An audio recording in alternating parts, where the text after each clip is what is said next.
So it's 2 o'clock in the morning, and as usual, I have this cycle of waking up in fear, like I said in the last video. And I noticed in my Tantra training, we had this one exercise where we were led around blindfolded and we would touch items and describe what we experienced.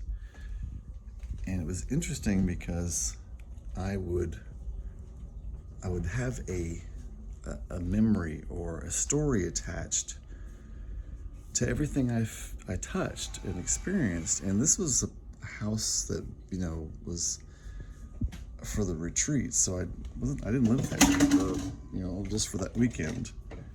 And my Tantra partner stopped me and he said, "Would you stop attaching a story to everything? Would you just tell me what you're experiencing?" And from that lesson, I really learned it's about stepping into present awareness. And that's something that, gosh, I had just never even known that I didn't do, and I found that I had these definite stories and I'm really, really attached to them, like super attached to these stories. Like it's, really important to me for some reason to have these stories of, lack and less.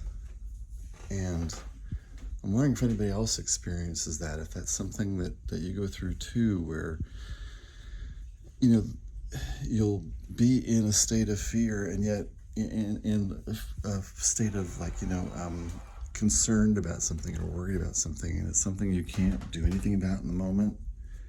And perhaps this is something that's consistent and happens over and over again. And maybe it's something that never even happens, because that's the thing of it. When I start asking myself the question, well, are you in threat right now? Well, no. Well, then it's not real right now. And there's no one asking you to experience this or to, have this moment. It's you deciding. It's you deciding to do that. No one else has decided. You're not getting paid to do it. It's not part of your job.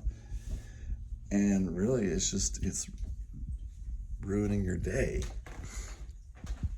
And that's completely up to you. And so that's why so many times, in teaching, you'll hear, present moment awareness. And it's because we get so caught up, in shame from the past or, fear of the future, and we're not even experiencing right now. And one thing the death of my brother really taught me was that life is beautiful in its ugliness.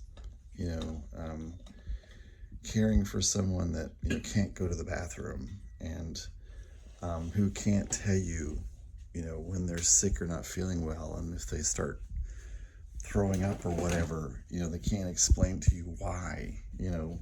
Life is beautiful in its ugliness, and that's exactly what I mean. Because every moment that I had with that beautiful little soul here on earth was beautiful.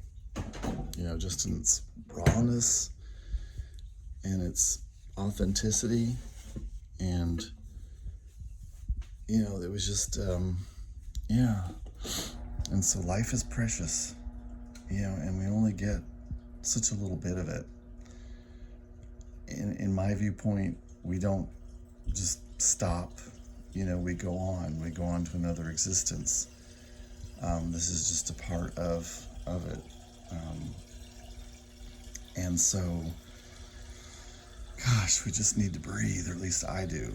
I mean, this is just, I've decided to make this my channel right now, not about what I want to teach somebody else, but about what I'm experiencing.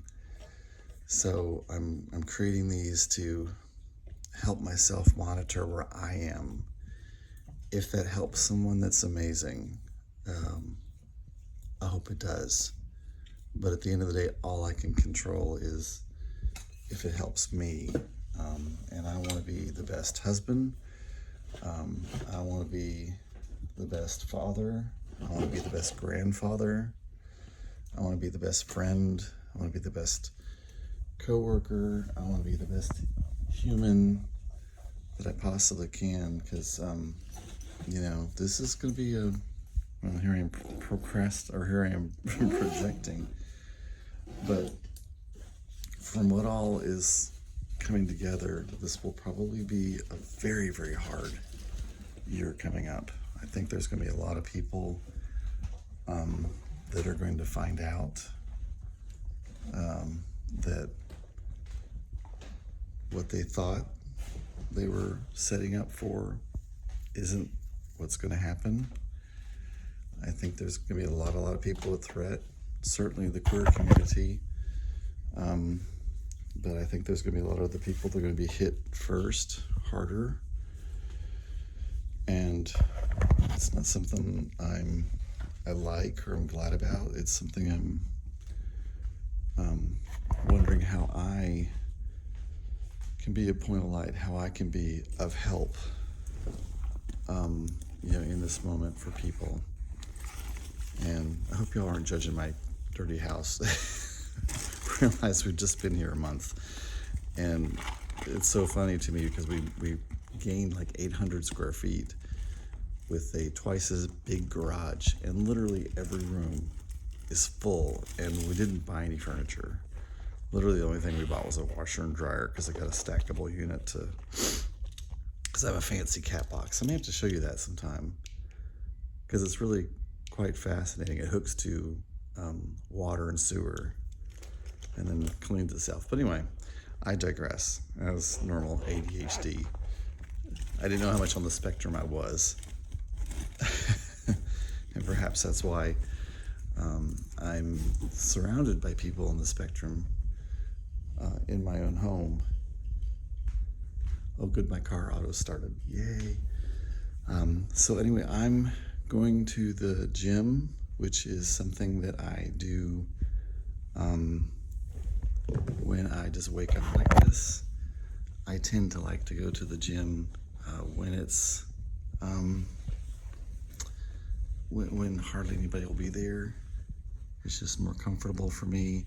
Not that I feel any kind of risk there, but it's nice because you don't have any of the people on the other equipment, and you just kind of go do your thing. And I can also make sure that the TVs aren't on a certain news channel that I don't want to see, and it's just a lot easier. So, but it's one of my coping mechanisms is to go to the gym and to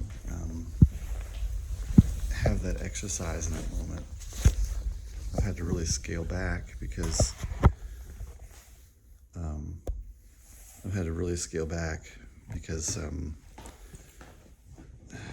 in part of my morning process, my back really got pulled out and some other issues, and so I've had to stop pushing myself so hard.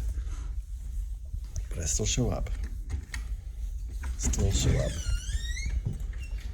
So anyway, I am headed to the gym, 2 o'clock in the morning, and maybe I'll show you part of that process too. How I'm kind of scaling back and everything. And as Tommy would say, is it all going to be okay? It always is.